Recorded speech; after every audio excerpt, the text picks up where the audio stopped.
আপনাদের অনুরোধে আকাশে হলুদে ব্লগ নিয়ে চলে আসলাম। এই ব্লগে হচ্ছে পুরো হলুদের প্রোগ্রামটা থাকছে। আকাশে এন্ট্রি মোমেন্টে বাপ্পি অনেক বেশি হ্যাপি ছিল, কারণ হচ্ছে আকাশে পরে বাপ্পির বিয়ের সিরিয়াল। বেচারা হচ্ছে এতদিন অপেক্ষা করছিল কবে তার বড় ভাইয়ের বিয়ে হবে আর কবে হচ্ছে বাপ্পির সিরিয়ালটা ক্লিয়ার হবে। বিন্দু অনেক বেশি হ্যাপি ছিল, বিন্দুও খুব নাচ করতেছে। পুরো হলুদের প্রোগ্রামটার দায়িত্ব আমার উপরে ছিল। আমি চেষ্টা করেছি ছোট ভাইয়ের বিয়েতে হচ্ছে তার হলুদের প্রোগ্রামটাকে সুন্দর করে অ্যারেঞ্জ করার। শর্ট টাইমে ছিল, আসলে এত শর্ট টাইমে এত কিছু করাটা পসিবল হয় না। আমাদের ফুল ফ্যামিলি মিলেই হচ্ছে বিয়ের ডেট ফিক্সড করেছি, বাট ফাইনাল ডেটটা আমরা দেইনি। আমার ভাই হুট করে ফাইনাল ডেটটা জানিয়ে দিচ্ছে। আমরা আমার ভাইকে বলছিলাম যে মিনিমাম হচ্ছে আমাদেরকে 1 মাস সময় দিতে হবে সবকিছু অ্যারেঞ্জ করার জন্য। কে শুনে কার কথা, কারণ যেদিন ডেট দিয়েছে সেদিন নাকি তার রিলেশনের ডেট ছিল, মানে ওই ডেটে হচ্ছে তাদের 12 বছর পূর্ণ হবে। সেজন্য ঝড় বৃষ্টির মধ্যে ওই ডেটেই হচ্ছে বিয়ে করবে। আকাশ আমার কেমন ভাই হয় এটা অনেকেই জানতে চাচ্ছেন। আকাশ হচ্ছে আমার মামাতো ভাই হয়, আমার মামার একমাত্র ছেলে। আমার মামা বেঁচে নেই, উনি হচ্ছেন আমার মামি। বাড়ির মুরব্বীরা হচ্ছে প্রথমে হলুদ ছোঁয়া দিচ্ছে, তারপর হচ্ছে আমরা চলে আসছি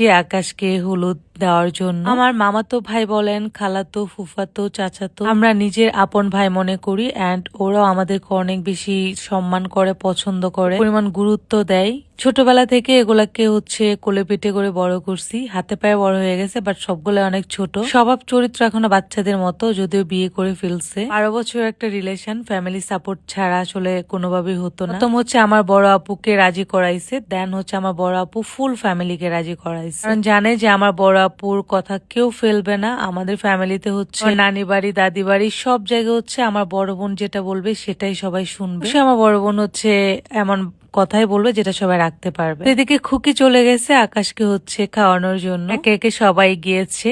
আর আজকের দিনটা অনেক বেশি স্পেশাল ছিল। এর দিনও আমি আকাশকে মারতে গেছি, তার একটাই কারণ, তুই এমন দিনে কেন ডেট করলি? ডেট দেওয়ার পরে আমাকে বারবার নিষেধ করছি তুই ডেটটা চেঞ্জ কর। আসলে ওই টাইমে আমি স্মৃতির বিয়েতে ছিলাম, একটু বিজি ছিলাম, ও আমাকে বারবার কল দিচ্ছিল, কথা বলতেছিল, আমি আসলে কথাটা এত বেশি গুরুত্ব দিই। যখন ঢাকায় আসছি পরে বলতে আপু ডেট তো ফিক্সড করে ফেলছে, এখন কি করবো? বলছে আমি যাবো না, দিশার এক্সাম, দিশার মিসের এক্সাম, মানে সব মিলিয়ে হজবরল অবস্থা। ওর ছোট মানুষ না বুঝে ডেটটা দিয়ে দিয়েছে, এই হচ্ছে অবস্থা আর কি। তো কেয়ার করার পরে বাচ্চাদের মতো এসে কান্নাকাটি করতেছে যে আপু এখন আমি কি করব, আমার ভুল হয়ে গেছে। পরবর্তীতে শর্ট টাইমের মধ্যে আমরা যা যা করার করছি, যতটুকু করা যায়। বিন্দুর নাচটা অনেক বেশি সুন্দর ছিল, বিন্দু তো সেই সুন্দর ডান্স করেছেন, পুরোটা প্রোগ্রাম মাতিয়ে রাখছে। আমার বাবা দেশে বাইরে ছিল, সেক্ষেত্রে আমাদের ছোটবেলাটা নানি বাড়িতেই কেটেছে। ওরা মামি হচ্ছে আমাদের সেকেন্ড মা বলতে পারেন, তো আমাদেরকে না, আমার ফুফাতো বোন, চাচাতো বোন সবাইকে আমার মামি অনেক বেশি আদর করে, নিজের সন্তানের মতোই ভালোবাসে আমাদেরকে। কে বলে যে মামিরা নাকি এটা সেটা, বাট আমাদের কাছে আমাদের মামিরা মায়ের মতো।